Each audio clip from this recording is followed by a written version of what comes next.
tarde, amigos do canal Redemptoris Mater. Sejam muito bem-vindos. Neste domingo do tempo comum, a Igreja prevê que meditemos no relato em que Jesus confere as chaves do reino a Pedro e muda seu nome de Simão para Pedro, a rocha sobre a qual ele afirma construir sua igreja. É a passagem de Mateus, capítulo 16, versículos de 13 a 20. Vamos dividir esse nosso estudo em duas postagens. Na primeira, percorreremos a passagem em si e a olharemos junto com a primeira leitura, que é de Isaías, capítulo 22. Na segunda, extrairemos as consequências de tudo isso para a igreja. Pois bem, comecemos. Para compreendermos amplamente o significado das palavras de Jesus a Pedro, precisamos colocar as suas palavras num contexto judaico do primeiro século depois de Cristo. E neste domingo em particular, veremos que a leitura do Antigo Testamento vai lançar luz sobre as raízes judaicas da instituição do papado, esclarecendo a vontade de Jesus para Pedro como o líder dos 12 discípulos e como o líder da igreja. No início do episódio, Jesus pergunta aos discípulos quem as pessoas estão dizendo que ele é. A resposta que dão é que uns dizem que ele é João Batista, outros que é Elias, outros que é Jeremias ou algum dos profetas. Todos pessoas que estão mortas. Por que então essas são as possibilidades que as pessoas que viram e ouviram Jesus estão considerando sobre quem ele é? Bem, é porque eles reconhecem que Jesus tem poderes sobrenaturais e presumem que ele deve ser como o espírito de um desses profetas, que foram todos muito grandes e manifestaram o Espírito de Deus no Antigo Testamento. Mas nós sabemos que suas respostas não atingiram o verdadeiro mistério da identidade de Jesus. Então, Jesus pergunta aos seus próprios discípulos quem eles dizem que ele é. Como acontece repetidas vezes, tanto nos Evangelhos como nos Atos dos Apóstolos, Simão surge como o líder dos 12, frequentemente falando em nome deles. A mesma coisa acontece aqui. Pedro toma a palavra e responde: Tu és o Cristo, o Filho do Deus vivo. São Mateus escreveu seu evangelho em grego, e a palavra grega usada por ele é Christos, que significa literalmente o ungido. É a palavra grega correspondente à expressão hebraica que significa Messias, termo que era usado para descrever o rei ungido de Israel. Porém, Pedro vai além da identidade de Messias em Jesus. Proclama a filiação divina de Jesus. E está certo. Tanto que Jesus lhe responde: Bendito és tu, Simão, filho de Jonas. Mas acrescenta que Simão não compreendeu esse mistério da identidade de Jesus como Filho de Deus por seu próprio poder, ou porque era muito inteligente, ou porque estivesse sempre certo. Sabemos que Pedro muitas vezes cometia erros. Jesus explica que Pedro soube disso porque o Pai escolheu lhe revelar o mistério da filiação de Jesus. Então Jesus prossegue, dizendo coisas que são extremamente importantes para a história da igreja. Primeiro, ele muda o nome de Pedro. A seguir, ele fala em construir a sua igreja sobre Pedro. Logo depois, dá a Pedro as chaves do reino dos céus. Em quarto lugar, dá a Pedro o poder de ligar e desligar, de amarrar e soltar. Vamos examinar cada um desses atributos, tendo presente a realidade de Jesus e dos discípulos naquela cultura judaica do primeiro século. Em primeiro lugar, o nome judeu de Pedro era Simão, uma forma grega de Simeão, que foi um dos 12 filhos de Jacó e era uma figura proeminente no antigo Israel. Jesus muda o nome de Simão para Petros, no grego, que literalmente significa pedra. Sabemos pelas Escrituras que sempre que Deus muda o nome de alguém, trata-se de uma ocasião importante e remonta a missão que Deus tem para essa pessoa. Tomemos como exemplo Abraão. Originalmente, seu nome era Abrão. Abrão significava pai exaltado, mas ele não tinha filhos. Então Deus muda seu nome para Abraão, que significa pai de uma multidão. Por quê? Porque esse novo nome, revela quem é Abrão aos olhos de Deus e qual o papel que ele vai desempenhar na história da salvação, como pai de todas as nações, conforme a promessa do próprio Deus. Em segundo lugar, podemos nos perguntar qual é o papel de Pedro na história da salvação. E é Jesus quem responde. Chama Simão de Pedro porque sobre esta pedra edificarei a minha igreja.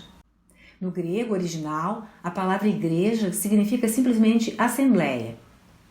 Não é nem o edifício de pedra, nem uma instituição. Era a palavra usada para a Assembleia de Israel. Assim, o que Jesus está descrevendo é Pedro como o fundamento da sua assembleia, da sua igreja, que ele vai estabelecer. Esse novo Israel, essa nova Assembleia de Deus. É importante lembrarmos que havia uma pedra muito importante no Templo de Jerusalém, a pedra fundamental, que ficava naquele lugar mais interno, no Santo dos Santos, e sobre a qual era colocada a Arca da Aliança, antes de ter desaparecido, quando foi levada e ocultada pelo profeta Jeremias na época do exílio da Babilônia. Assim, no tempo de Jesus, sempre que o sumo sacerdote entrava no templo para oferecer sacrifícios, como não havia mais a arca, ele espargia o sangue do dia da expiação sobre essa pedra fundamental. Era uma espécie de fundação do templo, portanto, fundação da Assembleia, da Eclésia, da Assembleia do povo de Deus. Jesus aponta aqui para a igreja como um novo templo, que aliás já fora profetizado por Isaías e outros profetas. Um novo local de culto, a ser estabelecido depois da vinda do Messias esperado. Portanto, se pode concluir que Jesus quer que Pedro desempenhe um papel central na sua igreja. Em geral, quando se medita este evangelho, não é comum aprofundar-se muito sobre as próximas duas imagens, a das chaves e a do ligar ou amarrar, e soltar ou desligar. No entanto, são imagens muito fortes por aquilo que elas significavam no judaísmo, em meio ao qual Jesus vivia e estava agindo, e para quem ele estava falando. A terceira palavra de Jesus sobre Pedro é justamente o dar a Pedro as chaves do seu reino. Muitas vezes ouvimos brincadeiras sobre o céu em que Pedro está à porta. Qual é a razão disso? É que Pedro tem as chaves do reino dos céus, de modo que se brinca que ele é que deixará uma pessoa entrar no céu quando morrer.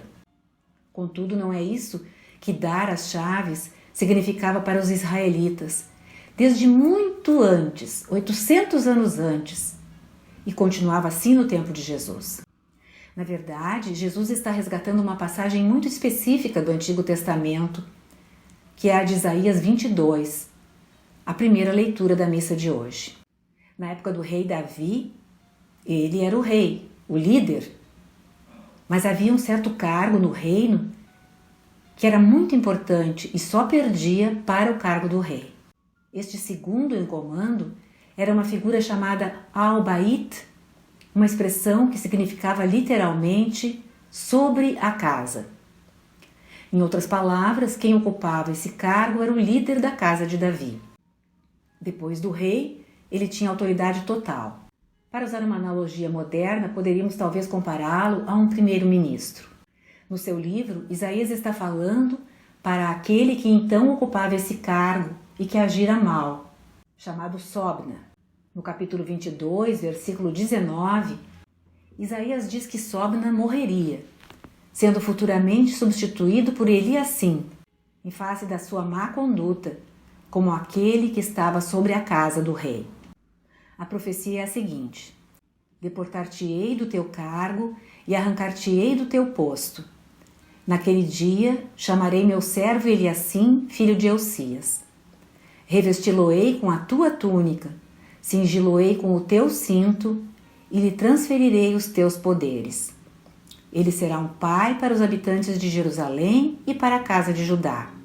Porei sobre seus ombros a chave da casa de Davi. Se ele abrir, ninguém fechará. Se fechar, ninguém abrirá. Fixá-lo-ei como estaca em lugar firme. E ele será um trono de honra para a casa de seu pai. Dele estarão pendentes todos os membros de sua família, os ramos principais e os ramos menores, toda espécie de vasos, desde os copos até os jarros. Examinemos essa passagem. Em primeiro lugar, observemos que o cargo de Sobna é exatamente isso, um cargo, um ofício, o que significa que não termina com a morte de um homem que o está ocupando. É transmitido de uma pessoa para outra ao longo dos séculos. Existe esse ofício que deve ser ocupado por alguém. O ofício tem uma sucessão. Em segundo lugar, vamos nos perguntar como alguém sabia quem ocupava esse cargo específico que nós estamos comparando ao primeiro-ministro. Esse cargo daquele que está sobre a casa de Davi. E a resposta é que sabia-se porque era ele quem tinha as chaves da casa de Davi. E porque a chave é um símbolo de autoridade sobre algo. Em terceiro lugar, além de ter essa autoridade, aquele que está sobre a casa, aquele que estava sobre a casa também tinha o papel de ser um pai para o reino, liderando-o, governando-o e guiando-o em nome do rei. Sabemos que a raiz da palavra papa é pai ou papai. Portanto, quando chamamos Francisco de papa, estamos literalmente nos referindo a ele como o pai da igreja. Em quarto lugar, aquele que ocupava esse ofício tinha uma autoridade vinculativa. Não era apenas simbólica. Ele tinha o poder de tomar as decisões finais. Recapitulando então, no reino de Davi, havia alguém em segundo lugar, depois do rei, que tinha a chave da casa de Davi, atuava como um pai para todo o reino, e a ele era dada autoridade para tomar decisões obrigatórias e vinculantes sobre todo o reino. No próximo episódio, examinaremos tudo o que Isaías 22 significa para a designação de Pedro por Jesus. Obrigada por terem nos acompanhado nesse espaço. Se gostaram, cliquem em seu like e inscrevam-se no canal.